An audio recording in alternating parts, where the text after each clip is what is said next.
Estamos entonces ahí en nuestra serie Días Mejores en el Evangelio de Marcos. Llegamos en una parte muy importante del libro de Marcos, ¿cierto? Vamos a hablar hoy día sobre la primera parte de lo que va a ser todo el proceso de la pasión de Cristo, ¿cierto? Estamos ya en los momentos eh, principales de este momento y todo eso comienza con una gran muestra de devoción, que es el tema de hoy. Vamos a leer el Evangelio de Marcos, el capítulo 14, los versículos el 1 al 11. Marcos, el capítulo 14, los versos 1 al 11. Así dice la palabra de Dios. Dice, faltaban solo 2 días para la Pascua, para la fiesta de los panes sin levadura. Los jefes de los sacerdotes y los maestros de la ley buscaban con artimañas cómo arrestar a Jesús para matarlo. Por eso decían, no durante la fiesta, no sea que se amotine el pueblo. En Betania, mientras estaba él sentado en la mesa en casa de Simón, llamado el leproso, llegó una mujer con un frasco de alabastro, lleno con un perfume muy costoso, hecho de nardo puro. Rompió el frasco y derramó el perfume sobre la cabeza de Jesús. Algunos de los presentes comentaban indignados, ¿para qué ese desperdicio de perfume? Podía haberse vendido por muchísimo dinero para darlo a los pobres. Y la reprendían con severidad. Déjenla en paz, dijo Jesús. ¿Por qué la molestan? Ella ha hecho una obra hermosa conmigo. A los pobres siempre los tendrán con ustedes y podrán ayudarlos cuando quieran, pero a mí no me van a tener siempre. Ella hizo lo que pudo, ungió mi cuerpo de antemano preparándolo para la sepultura. Les aseguro que en cualquier parte del mundo donde se predique el evangelio, se contará también en memoria de esta mujer lo que ella hizo. Judas Iscariote, uno de los 12, fue a los jefes de los sacerdotes para entregarles a Jesús. Ellos se alegraron al oírlo y prometieron darle dinero. Así que él buscaba la ocasión propicia para entregarlo. Como les decía al inicio, nosotros hoy día vamos a hablar sobre devoción. A la luz de esta muestra tan potente de devoción que vimos en este relato, que es el primer relato de las 4 partes, en la primera de las 4 partes en que vamos a dividir la pasión de Jesús. Y quisiera comenzar preguntando, ¿qué es lo que mueve la vida de ustedes? ¿Qué es lo que realmente mueve? ¿Qué es lo que impulsa a ustedes a hacer lo que hacen? ¿Qué es lo que les impulsionan a despertar temprano en un domingo en la mañana para adorar a Dios, por ejemplo? ¿Cierto? ¿Cuáles son nuestras reales motivaciones?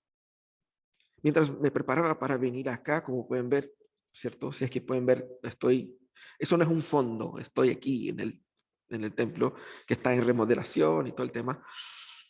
Yo me preguntaba exactamente por eso, o sea, cuando nosotros que tengamos el privilegio de volver a estar físicamente, vamos a volver a cuestionarnos, ¿qué no nos mueve a despertar más temprano en un domingo de repente más helado que otros, ¿no?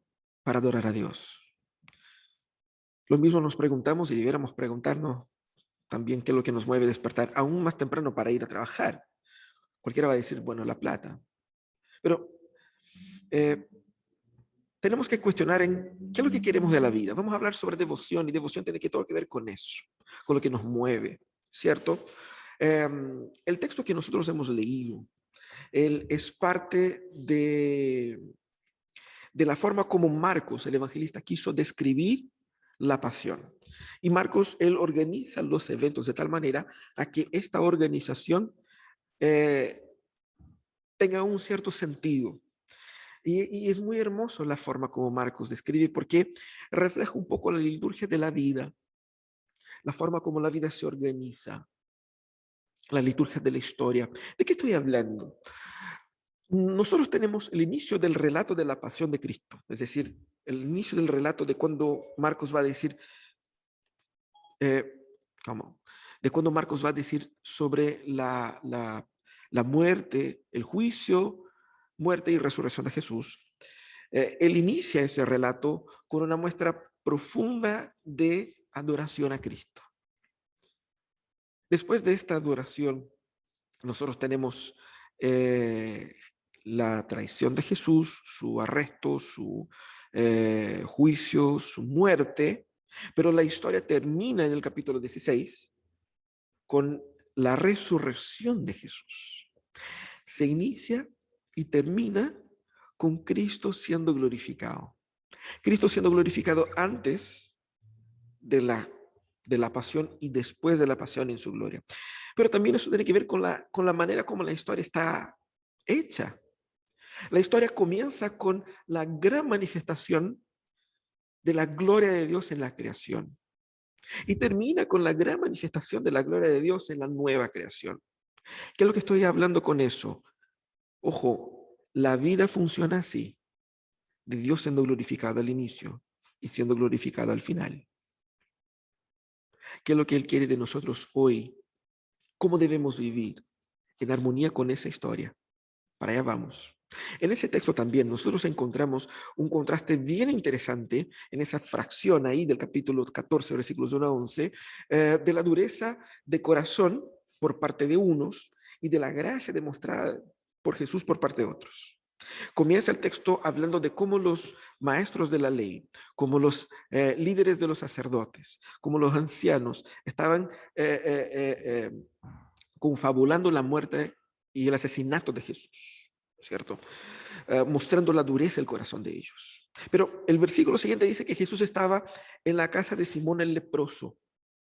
Jesús estaba en Betania y probablemente en la casa de un hombre que él había sanado de lepra, pero quedó con el apodo, ¿cierto? Lamentablemente. Pero más que nada para que la gente ubicara, ¿no? El Simón, porque había muchos Simones, ¿no?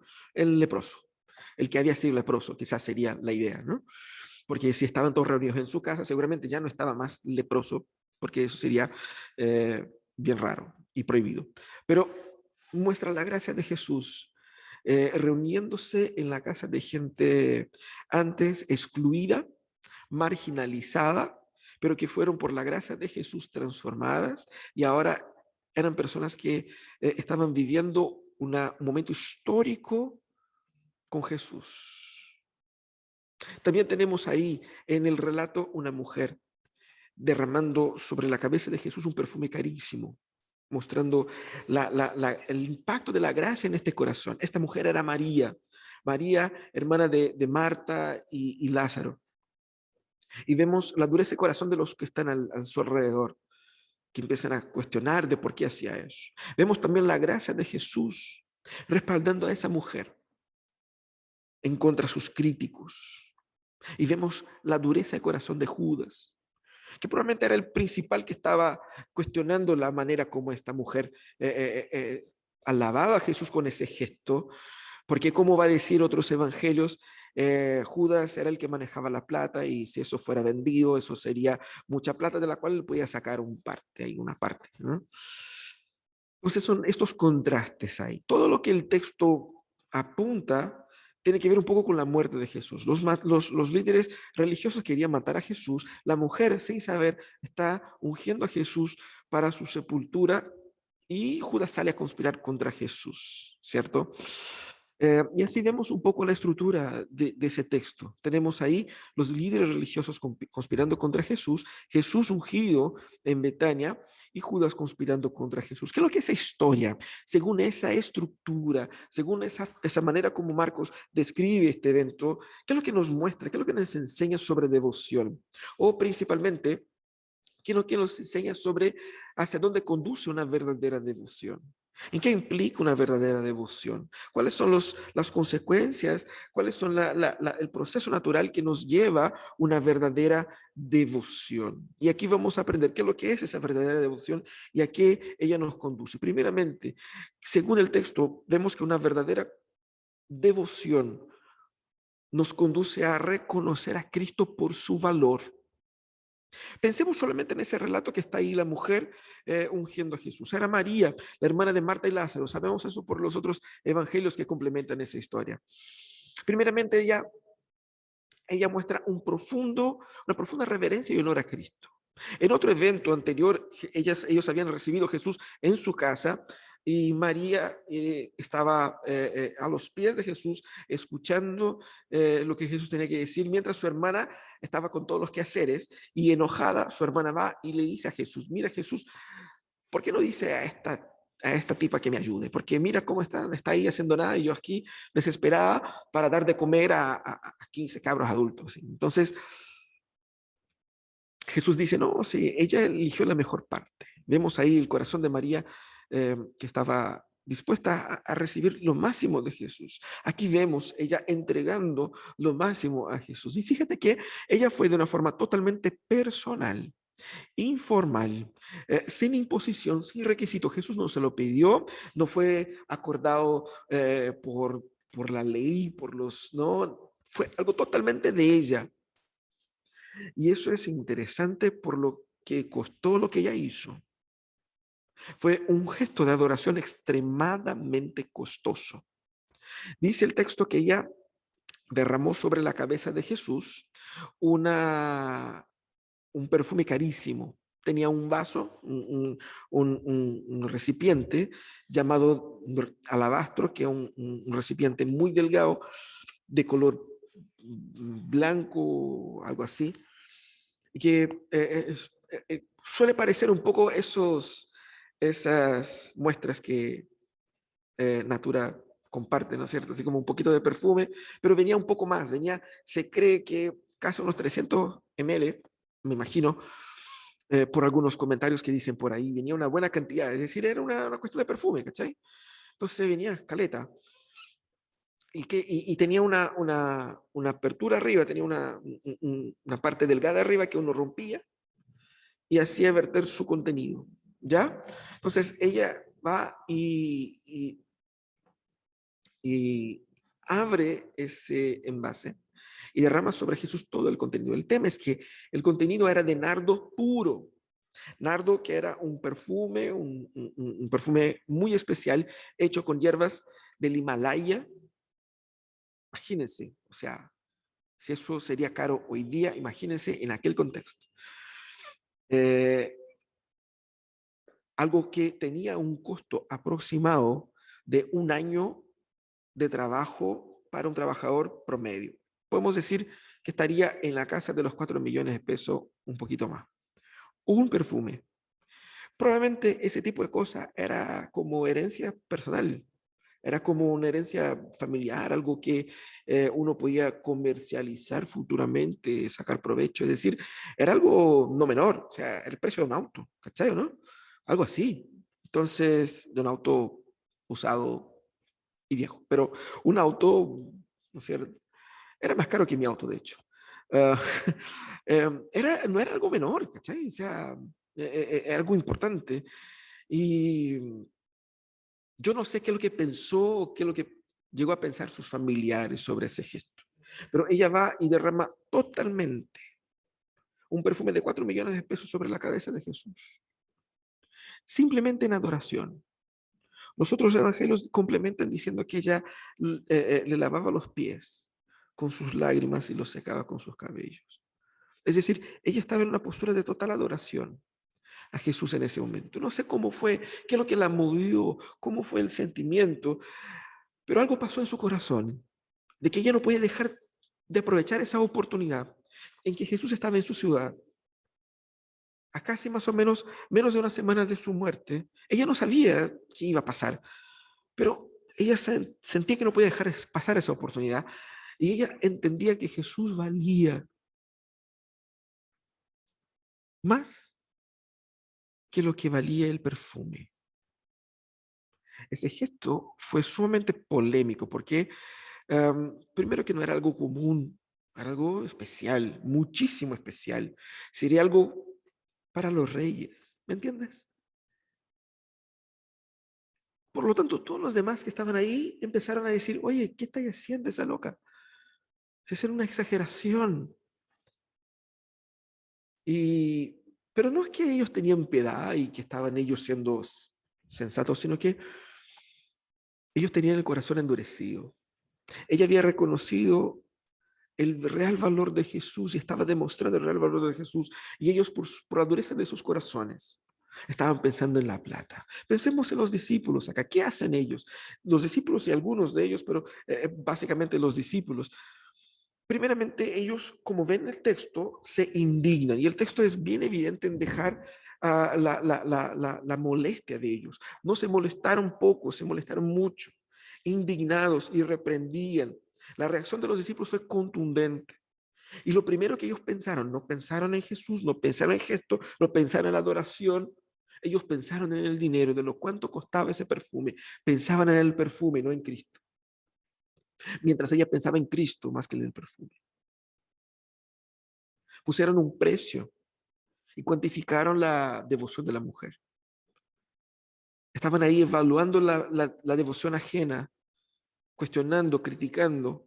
Personas que no estaban dispuestas a dar lo que ella estaba dando, cuestionando la forma como ella dio, criticándola por eso. Mira la dureza de corazón ahí.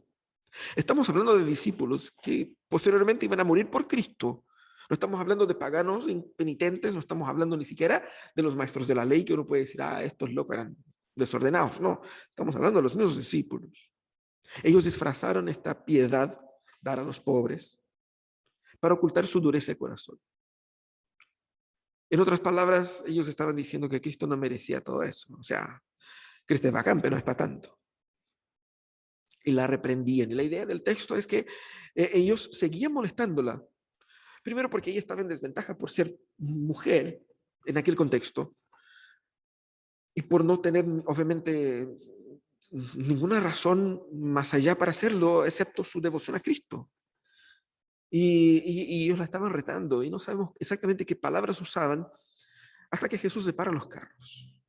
Y es muy interesante ver cómo Jesús confronta a ellos. Vamos a ver ahí la primera parte de la respuesta de Jesús. En el segundo punto vamos a ver la segunda parte de la respuesta de Jesús. Jesús primeramente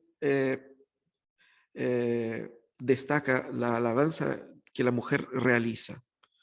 Así que es muy interesante lo que vemos acá, porque en ese momento de muerte de Cristo, y la expresión más evidente de adoración a Cristo antes de su muerte no vino de un líder religioso que reconoció el Mesías en las Escrituras, no vino de sus discípulos que estuvieron con Jesús viendo cada uno de sus milagros, cada una de sus prédicas, que expulsaron demonios de otros. La más alta adoración vino de una mujer que vivía en la periferia de la narrativa, que pudo genuinamente adorar a Jesús por el valor que él tenía, que hizo lo opuesto a los líderes religiosos, algo que era incluso incomprensible para los propios discípulos. Alabó a Cristo, reconociendo su más alto valor. ¿Qué es lo que dice Jesús para los discípulos? Déjela en paz. Ya cortemos con el deseo. Aquí nadie le va a molestar. Aquí la defiendo yo, ¿cierto? Y Jesús cuestiona a ellos. ¿Y por qué la molestan? ¿Cuáles son las reales intenciones de ustedes? ¿Por qué están tan molestos con eso? ¿Por qué es tan complicado eso para ustedes? ¿Cuál es el problema acá? Jesús confronta las intenciones de ellos y dice, ella hizo algo bueno conmigo. ¿Por qué eso les molesta? Eso no debiera ser alabado por ustedes, felicitado por ustedes. No debieran ustedes decir, wow, qué genial. Usted fue una mujer que dio un ejemplo para todos nosotros. En contrapartida, están retando a la mujer que hizo algo que ustedes debieran hacer y no fueron capaces de hacerlo. Fíjate que como Jesús ya los deja, los desnuda ahí. Estaban desnudados ante Cristo, ¿cierto? Teóricamente, ¿ya? Hay que decirlo. Y entonces él revela su hipocresía en un segundo nivel. Esa fue la primera revelación de la hipocresía de ellos, porque ellos no habían tenido esa pasión por Jesús manifestada como ella, pero revela el segundo aspecto de su hipocresía. Y dice, ustedes están tan preocupados con los pobres están siempre ahí, siempre estarán ahí los pobres. No es que Jesús estaba ninguneando esta situación.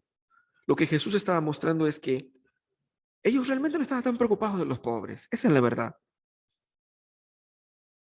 Lo que Jesús hace es poner en contraste, mira, yo estoy en una obra y esa obra va a llegar a un momento donde va a ser con que yo ya no esté aquí.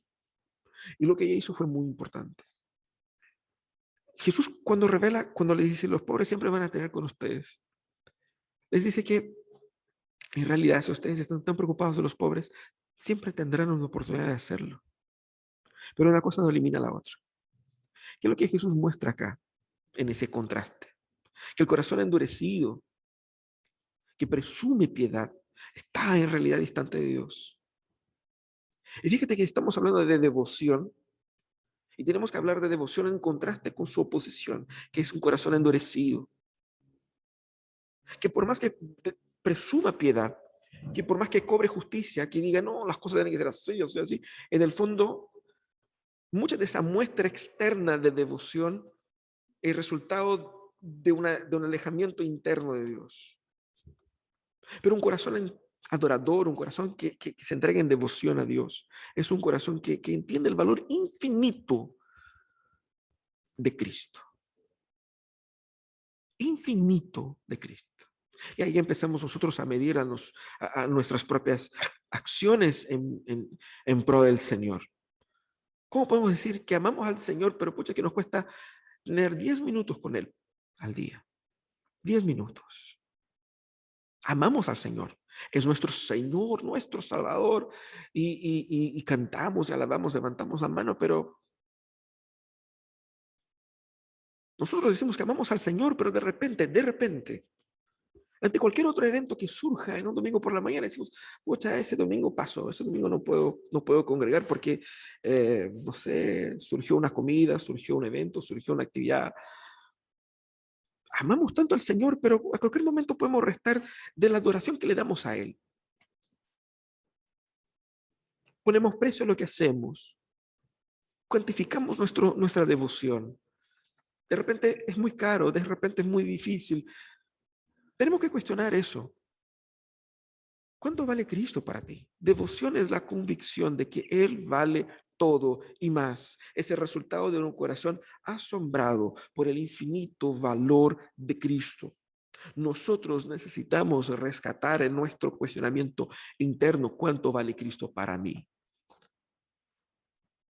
Y Cristo va mostrando para nosotros mismos cuánto es su verdadero valor cuando empieza a quitarnos cosas.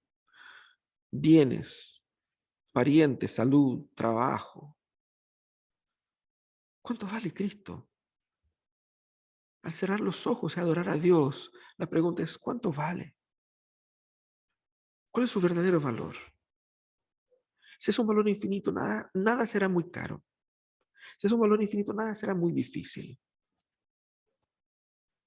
La iglesia en el siglo I y los siglos que siguieron demostró el valor de Cristo cuando se sometían a morir en los confrontos con los leones o quemados vivos. Porque decía, Cristo es demasiado valioso como que para traicionarlo y abandonarlo. Hermanos, nosotros estamos y debemos luchar contra la dureza de corazón. Y fíjense que a veces nosotros nos conectamos aquí por esos cultos online, que sabemos que son cultos limitados, no son cultos plenos en su sentido de culto. Y decimos que todo eso es muy fome. De verdad que puede ser un poco más fome que un culto presencial. Pero la experiencia de adorar a Dios no debiera ser fome en ningún momento. Si yo reconozco el verdadero valor de quién es Él, tú puedes transformar en ese momento la sala de tu casa en un espacio fantástico de adoración a Dios. Teniendo ese momento que tuvo esta mujer, que no fue en un gran templo, no fue en un gran evento, fue un momento fortuito en que ella pidió a Jesús ahí en la casa de un vecino y adoró a Jesús como si nada más en el mundo importara. Somos llamados a tener esa postura, a reconocer a Cristo por su valor. Pero también una verdadera devoción nos lleva a unirnos en sintonía con el plan de Dios. La verdadera devoción nos lleva a unirse en la sintonía del plan de Dios. Pero fíjate que ahora en las dos partes del texto, una que está antes de esa descripción de la unción de Jesús y otra que está después. Al inicio del texto, Marcos nos dice que los líderes religiosos estaban ahí confabulando para ver cómo iban a pillar a Jesús. Ellos tenían su corazón profundamente endurecido y esa conspiración era profundamente diabólica, se nota. Primeramente porque esos cabros eran líderes religiosos. Ellos eran sacerdotes, ellos eran maestros de la ley, teólogos, ellos eran líderes del pueblo, ancianos, personas que conocían el Antiguo Testamento letra por letra, que conducían al pueblo en la adoración a Dios y estaban ellos mismos tomando la iniciativa de quitar la vida del Hijo de Dios, del Dios encarnado. Se nota los desconectados que estaban ellos de Dios, de verdad. Pero peor, mira el contexto. Era el contexto de la fiesta religiosa, de la principal fiesta religiosa. En medio de la fiesta, en que ellos estaban recordando la gracia de Dios del libramiento del pueblo del cautiverio, estaban ellos confabulando de cómo matar al Hijo de Dios. Y más, el texto muestra claramente que no es porque ellos querían pillar a Jesús, porque Jesús era injusto, había hecho cosas injustas y había pecado y conducido al pueblo al pecado. Ellos sabían que no, entonces ellos estaban tratando de construir artimañas en su deseo pecaminoso e injusto, conscientemente injusto, porque no había una causa real de pillar a Jesús. Ellos querían matarlo. Ellos querían romper el mandamiento que dice no matarás. Ellos querían conscientemente atentar contra la vida de Cristo y más. Querían hacer todo eso pensando que estaban agradando a Dios. No había temor de Dios. No había obediencia a Dios. Solo había una carnal intención de hacer con que su religión funcionara a su manera, para sus objetivos, según sus propósitos y para sus placeres. Nosotros podemos decir, wow, eso es brígido, pero nosotros podemos llegar a ese punto también. Y más, ve lo que pasa con Judas. Judas, uno de los 12, estuvo con Jesús todo el tiempo. Vio su poder, escuchó su palabra, almorzó con él. Judas, él es el que toma la iniciativa de traicionar a Cristo. No es que él fue así como que los maestros de la ley, los que querían pillar a Jesús, encontraron el eslabón más débil de los 12 y vinieron a él. A tú que parece que estás medio así como medio alejado, medio propicio a rechazar, a renegar a Cristo. No, él no fue convencido, él no fue comprado, él se vendió, él tomó la iniciativa de buscar a los líderes.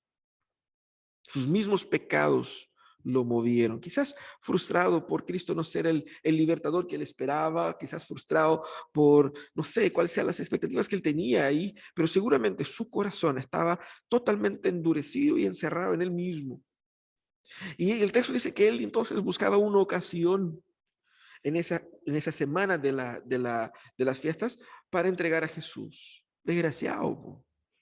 Porque mientras Jesús estaba siendo reconocido por la gente, mientras Jesús estaba sanando, mientras Jesús estaba predicando, mientras Jesús estaba distribuyendo gracia y vida, él estaba buscando un momento de entregar Jesús a los líderes para matarlo. Esa es la postura de un corazón endurecido. Uno va a decir, ya, pero pastor, pero no quería comparar a Judas ni a los líderes religiosos. Pero la pregunta es esa, ¿por qué no? ¿Por qué no? Pedro negó a Jesús. Los 12, eh, los otros 10 ahí lo abandonaron. ¿Por qué no? Fíjate que David, el hombre según el corazón de Dios, violó a la mujer de su vecino y luego lo mató para justificar su práctica. Mira lo que hizo Judá, del cual tiene el nombre el pueblo judío, del cual tiene nombre el mismo Cristo, que es de esa misma tribu, Judá, el antepasado de Cristo, que se acostó con una prostituta y no sabía que esa prostituta era su nuera, y que de ese nacimiento, de ese embarazo, nació un descendiente que es ancestro del mismo Jesús. A veces personas que buscan a Dios son, sí, capaces de hacer cosas terribles, terribles. Nosotros también lo somos. Por eso ese mensaje es para nosotros, para todos nosotros. Pensamos que no, eso nunca pasaría conmigo. Sí, pasa en ciertas condiciones, con la fragilidad del corazón, con el alejamiento de Dios, que un domingo va sumando al otro, que te va alejando, que te va frustrando, que no te gustó y que no te pareció y que empieza a pensar de una manera diferente y de repente está haciendo cosas que creías que era imposible hacerlo. Por eso el texto está así como está. Pero todos estos hombres estaban tratando en su cabeza de solucionar un problema, y Jesús era un problema. El tema es que Jesús vino para morir. Ellos estaban luchando contra Cristo, pero no sabían que Cristo estaba usando su pecado para sus propios propósitos. Aquí vemos la mujer que no sabía por qué estaba derramando el perfume sobre Jesús, más allá de su adoración por Jesús. Jesús muestra cómo la acción de ella, que en una honesta muestra de devoción se une de forma armoniosa al plan de Dios. Porque el plan de Dios era que Cristo muriera, eso era un hecho, ¿no? Pero ella no sabía que estaba preparando su cuerpo para su muerte. Jesús aquí lo reafirma, había dicho 3 veces y dice de nuevo que iba a morir. Y lo más interesante es que ese ungimiento era necesario. ¿Por qué era necesario? Porque sabemos que Jesucristo resucitaría y no viviría, no estaría muerto lo suficiente como para ser ungido post-mortem, ¿cierto? Ese sería el ungimiento único que Jesús recibiría. Porque cuando las mujeres llegaron ahí al domingo, Jesús ya no estaba. Y fíjate qué hermoso. Ella no sabía, pero estaba uniéndose en ese, como parte de ese plan que Dios estaba trabajando. Y, y es interesante porque a veces uno se pregunta, pero la mujer hizo algo y entró en el plan de Dios, ella no sabía. El tema es que nosotros no tenemos por qué saber todos los detalles de los planes de Dios para el mundo. ¿Qué es lo que Él demanda de nosotros? Que lo adoremos. Pero cuando nosotros adoramos genuinamente, que cuando nosotros entregamos nuestra vida en profunda devoción a Dios, estamos uniéndonos, aún sin saber todos los detalles, a algo grande que Dios está haciendo en la historia. La adoración a Dios nos une a los propósitos de Dios en la historia. La resistencia y la dureza de corazón que nos hace oponer a ese plan, resistir a ese plan, solo genera para nosotros condenación, porque el plan de Dios sigue y seguirá triunfando. El plan de Dios sigue y seguirá triunfando. Cristo redimirá, Cristo sanará, Cristo restaurará todas las cosas, sí o sí. El punto es, si nosotros nos resistimos al plan de Dios, solo recibiremos condenación y frustración para nuestras vidas. Dios nos llama a que nos entreguemos al señorío de Cristo. ¿Y qué significa eso? Que nos entreguemos al plan que Cristo tiene, porque Él, como Señor, es quien determina el plan. Esa resistencia a la voluntad de Dios es resultado de corazones endurecidos. Y es interesante lo que dice Jesús. Ella hizo lo que pudo. Ella hizo lo que pudo. Y nosotros nos preguntamos, y hacemos todo lo que podemos. ¿Cuánto costó ese gesto? Ella tomó algo que estaba a su alcance, quizás algo exagerado, algo grande. No exagerado si comparamos el valor de Cristo, porque Cristo merece mucho más. Pero ella hizo lo que pudo con lo que tenía. rompiendo. Y fíjate que lo que dice Jesús rompe un poco la idea de que Jesús demanda de nosotros algo imposible, algo que está fuera de nuestro alcance. Está ahí. Devoción es dar lo que somos, lo que tenemos. Es rendirse. Y mira lo que Jesús dice al final. Les aseguro que ese gesto será proclamado por donde se lleve ese evangelio. Dos cosas Jesús dice con esa frase. Primero, Jesús eh, reconoce el gesto de la mujer. Y eso es muy interesante, porque a veces podemos dudar no debemos hacer nada para simplemente ser alabados de vuelta, obviamente que no, pero el Señor ve nuestro sacrificio y nuestra entrega. El Señor ve lo tanto que nosotros nos entregamos a Él. El Señor reconoce lo que nosotros hacemos por Él. No debemos hacer por el reconocimiento que vamos a ganar, pero es muy importante para muchas personas que están sufriendo por como sufrió esa mujer, por entregarlo todo, entender que si bien alrededor no se entiende y no se comprende por qué estoy haciendo eso, el Señor ve, el Señor entiende, el Señor reconoce. Eso es lo que Jesús está mostrando acá. El Señor ve lo que nosotros entregamos a Él. No es un malagradecido. La historia de la mujer se cuenta para que nosotros aprendamos a ser como ella. Pero mira qué hermoso. La historia de esa mujer entró en la historia más grande del mundo, en la historia más importante de todas, la historia de cómo Cristo salvó a la humanidad. Ahí estamos nosotros aquí hablando de ella. El plan de redentor de Dios no puede detenerse, hermanos. Dios va sí o sí. Incluso cuando los impíos se unen contra Cristo, ellos van a terminar prosperando los propósitos de Dios en contra de su propia voluntad y para su propia condenación. Pero cuando nosotros nos rendimos en la armonía a la voluntad de Dios, a los propósitos de Dios, su voluntad fluye a través de nosotros. No significa que nos va a hacer más ricos, ni más prósperos, ni más bonitos, pero sí nosotros experimentaremos mucho más de la paz de Dios en nuestros corazones, porque fuimos creados para esto, fuimos creados para la adoración en real sintonía con Dios. Fuimos creados para que nuestra vida sea consumida en adoración a Dios.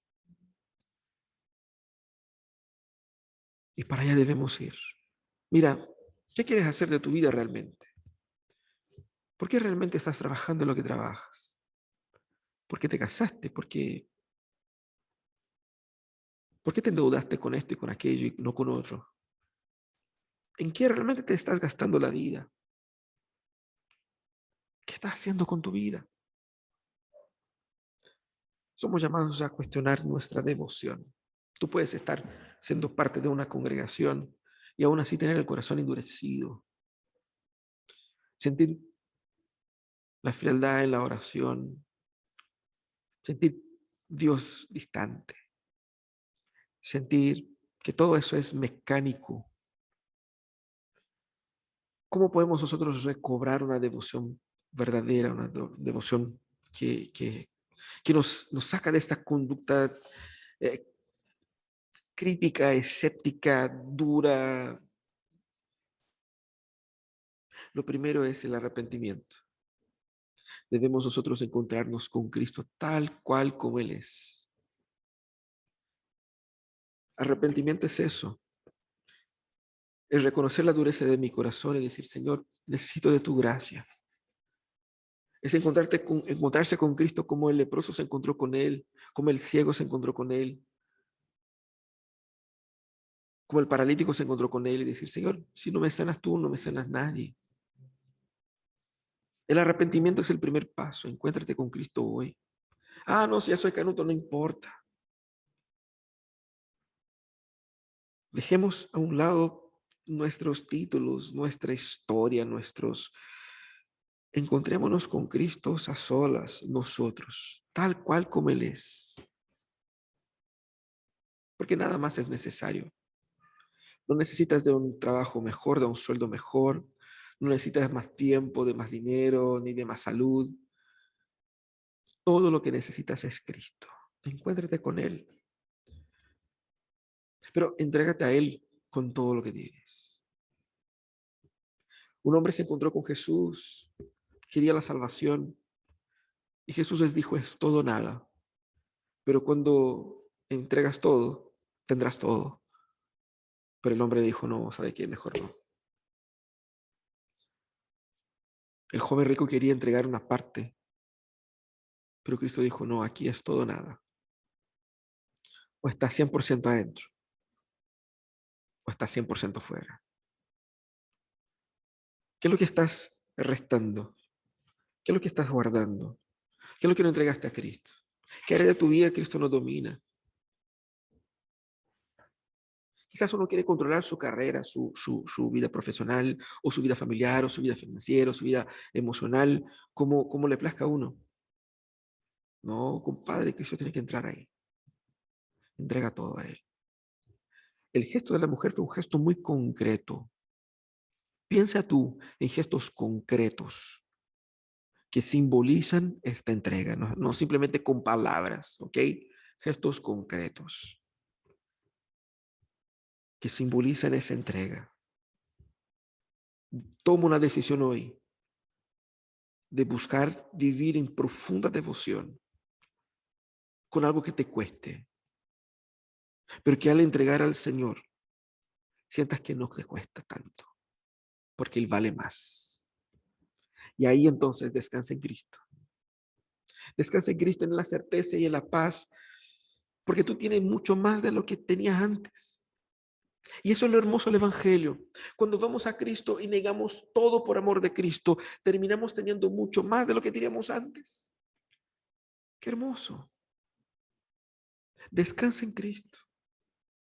La verdadera devoción nos llevará al abrazo amoroso de Cristo. Porque podemos ver en Él el propósito por el cual fuimos creados. Para esto fuiste creado.